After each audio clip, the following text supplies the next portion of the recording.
చూడడానికి ఐస్ క్రీమ్‌లా ఉన్నా కూడా ఇది ఐస్ క్రీమ్ కాదు. It's a frozen dessert. Minimal ఇంగ్రీడియెంట్స్‌తో చేసుకునే ఈ ఫ్రోజన్ డెజర్ట్ చాలా టేస్టీగా క్రేవింగ్స్‌ని కూడా ఫుల్‌ఫిల్ చేస్తుంది. ఈ రెసిపీ పేరొచ్చేసి choco banana frozen dessert. So late చేయకుండా రెసిపీని స్టార్ట్ చేసేద్దాం. నేను లాస్ట్ నైట్ 3 బాగా పండిన బనానాస్‌ని చిన్న చిన్న పీసెస్‌గా కట్ చేసి ఓవర్ నైట్‌ని ఇలా ఫ్రీజ్ చేశాను. సో ఈ విధంగా మనకి ఫ్రీజ్ అయి ఉండాలి. నెక్స్ట్ డే ఒక గ్రైండర్ జార్ తీసుకొని అందులోకి ఈ ఫ్రీజ్ చేసుకున్న బనానా పీసెస్ని అందులోకి ట్రాన్స్ఫర్ చేసుకోండి. తర్వాత చాక్లెట్ ఫ్లేవర్ కోసం నేను ఇక్కడ కోకో పౌడర్ని వాడాను. 2 టేబుల్ స్పూన్ అయితే సరిపోతుంది 3 బనానాస్కి. సో 2 టేబుల్ స్పూన్ వరకు ఇలా ప్లెయిన్ కోకో పౌడర్ని యాడ్ చేసుకోండి. సో ఫ్లేవర్ కోసం నేను ఇక్కడ చాక్లెట్ ఎసెన్స్ని 1 టీ స్పూన్ వరకు వేస్తున్నాను. తర్వాత కొన్ని క్యాష్యూ అండ్ కొన్ని బాదం యాడ్ చేసుకోండి. స్వీట్నెస్ కోసం నేను ఇక్కడ రా హనీని యూస్ చేస్తున్నాను.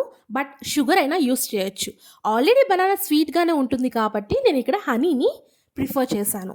తర్వాత దీన్ని ఒకసారి మెత్తగా బ్లెండ్ చేయాలి. ఇలా మెత్తగా బ్లెండ్ చేసిన తర్వాత టెక్స్చర్ అనేది ఈ విధంగా ఉంటుంది. ఎక్కడ కూడా బనానా లేదా క్యాష్యూ పలుకులుగా లేకుండా ఈ విధంగా స్మూత్గా మనం బ్లెండ్ చేసుకోవాలి. తర్వాత ఇందులోకి నేను కొంచెం ఐస్ క్రీమ్ టచ్ ఇవ్వడం కోసం ఇక్కడ అమూల్ విప్పింగ్ క్రీమ్ని ఒక పావు కప్ వరకు యాడ్ చేశాను. సో ఇది కూడా కంప్లీట్గా ఆప్షనల్. ఇది ఫ్రోజన్ డిజర్ట్ అందు గురించి యాడ్ చేశాను. తర్వాత మళ్ళీ బ్లెండ్ చేసిన తర్వాత ఈ విధంగా మనకి ఈ సిల్కీ స్మూత్ టెక్స్చర్ అనేది వస్తుంది. ఇప్పుడు ఈ మిక్స్చర్ని ఒక ఎయిర్ టైట్ కంటైనర్లోకి ట్రాన్స్ఫర్ చేసుకొని దానికి క్లింగ్ ఫిల్మ్తో కవర్ చేసుకొని ఓవర్ నైట్ 7 to 8 అవర్స్ వరకు అస్సలు ఫ్రిడ్జ్ ఓపెన్ చేయకుండా ఉంటే మనకి ఈ ఫ్రోజన్ డిజర్ట్ అనేది రెడీ అయిపోతుంది. సో టాపింగ్స్ కోసం నేను పైన చాకో చిప్స్ని యూస్ చేశాను.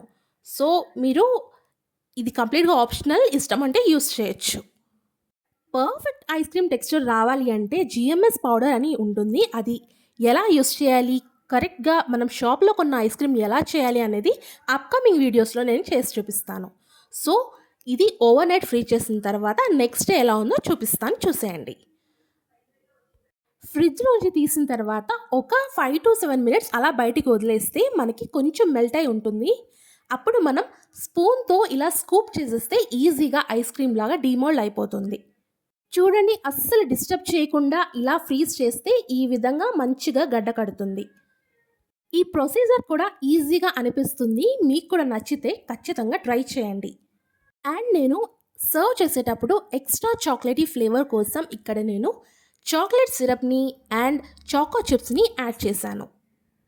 మీరు కూడా ట్రై చేసి ఎలా వచ్చిందో నాకు కామెంట్ సెక్షన్లో చెప్పండి. And me favourite ice cream flavour ఏంటి అది కూడా నాకు చెప్పండి. ఇఫ్తార్ తర్వాత ఏదైనా చల్లగా మంచిగా డిజర్ట్ తినాలంటే ఇలా ట్రై చేయండి. అండ్ స్కూల్ నుంచి వచ్చిన పిల్లలకి బయట దొరికే ఐస్ క్రీమ్స్ కాకుండా ఇలా ట్రై చేసి పెట్టండి, చాలా హ్యాపీగా తినేస్తారు. మినిమల్ ఇంగ్రీడియంట్స్తో ఇలా ఈజీగా డెజర్ట్ని మనం ఇంట్లోనే తయారు చేసుకోవచ్చు. కొంచెం మనం ఆలోచించి ఇలా ఇన్నోవేటివ్గా కూడా చేసుకోవచ్చు. సో ఈ వీడియో మీకు నచ్చినట్లయితే మీ ఫ్రెండ్స్ అండ్ ఫ్యామిలీలో షేర్ చేయడం మర్చిపోవద్దు.